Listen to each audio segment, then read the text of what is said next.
నేరాన్ని నేరంగా చూడాలి. ఏదైనా రాజకీయ పార్టీ వాళ్ళు దాంట్లో రంగంలోకి దిగి వాళ్ళని కాపాడడానికి ప్రయత్నించినప్పుడు ఇదిగో వాడు ఈ పార్టీ వాడని చెప్పాలి. అంతేగాని నేరం జరిగినప్పుడు వాడు ఏ పార్టీ సానుభూతి పరుడంటూ వార్తలు రాయడం ప్రారంభిస్తే నిజాలు చచ్చిపోతాయి, అబద్ధాలు పెరిగిపోతాయి, ప్రజలకి రక్షణ కరువు అవుతుంది, ప్రతి దాంట్లో రాజకీయం అవుతుంది. పత్రికలు ఆంధ్రప్రదేశ్లో నీతి తప్పుతున్నటువంటి వేళ ఎదురవుతున్నటువంటి సమస్య. ఒక వార్త చూద్దాం ముందు.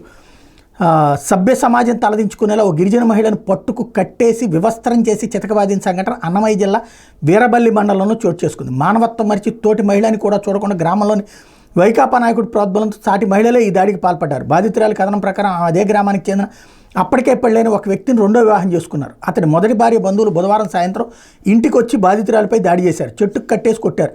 అదే గ్రామానికి చెందిన వైకాపా నాయకుడు మల్గూర్ మరికొందరు ఆమెను వివస్త్రం చేసి చిత్రహింసలకు గురి చేశారు. జరిగిన దారుణాన్ని వీరబల్లి పోలీసులు దృష్టికి తీసుకెళ్లడంతో వారు కేసు నమోదు చేయకుండా కుల పంచాయతీ చేసుకోవాలని చెప్పి వెళ్ళిపోయారు. తీవ్రంగా గాయపడిన ఆమె రాయచోటి ప్రభుత్వ ఆసుపత్రిలో చేరారు. బాధితురాలిపై దాడికి సంబంధించిన వీడియోలో గురువారం సామాజిక మాధ్యమాలు వెలుగు చూడటంతో బాధితురాలిని గిరిజన సమాఖ్య, జనసేన, తెలుగుదేశం పార్టీ నాయకులు పరామర్శించారు. పోలీసుల నిర్లక్ష్యంపై ఆగ్రహం వ్యక్తం చేశారు. ఈ ఘటనలో నలుగురిని అదుపులో తీసుకున్నట్టు రాయచోటి గ్రామీణ సే తులసిరాం పేర్కొన్నారు. ఇక్కడ ఇది వార్త. అసలు విషయం ఏంటది? వ్యక్తిగత గొడవ. ఇందులో రాజకీయం ఏమైనా ఉందా? ఒక అతనికి పెళ్ళయింది, పెళ్ళైన అతను ఇంకొక పెళ్లి చేసుకోవచ్చా? అతనికి పెళ్ళయింది, భార్య ఉందని తెలిసిన ఇంకో పెళ్లి చేసుకోవడం యాక్సెప్టబులా?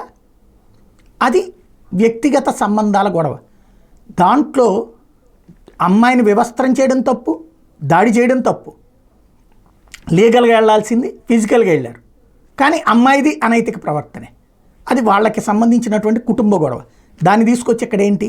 వైకాపా నాయకుడు. ఇందులో వైఎస్ఆర్ కాంగ్రెస్ పార్టీ ఉంటుంది, జగన్మోహన్ రెడ్డి ఉంటాడు, లేకపోతే వాడు ఎవడన్నా ఉంటాడా? అందులో బేసిక్ ఇందులో రాజకీయం ఏమైనా ఉందా? కానీ దీని చుట్టూ రాజకీయం.